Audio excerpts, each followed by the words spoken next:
Hindi mo ko kaya, Tera. Pagkatunay ang kanilang mga sinasabi tungkol sa'yo. Isa kang mahina at walang kwentang sangre na palaging pinangingibabawan ng kanyang mga emosyon. Palaging pinaglalaban ng kabutihang loob na wala namang saysay. Ang isang tunay na mandirigma ay hindi basta-basta nagpapadala sa kanyang mga damdamin. Pero ikaw, mahina ka dahil nagmula ka sa pinakabababang uri ng dugo. Isang tao. Kaya hindi ka dapat na maging isang sangre o maging tagapangalaga ng kahit na anong brilyante. Sayang naman ang isinakripisyong buhay ng iyong kapatid para sa'yo.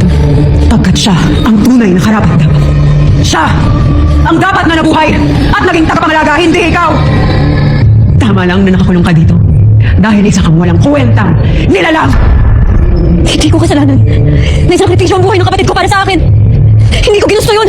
Hindi ko pinili yun. Hindi mo nga nagawang patunayan na ikaw ay karapat-dapat para sa buhay na isinakripisyo ni Gaia para sa'yo. Hindi ba, Ter? Pagkat bigo ka.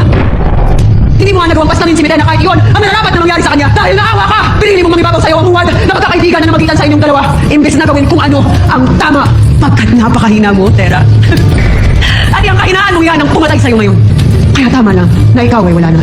Bigo ka, Tera. Mahina ka. At ikaw ay isang huwad na itinakda.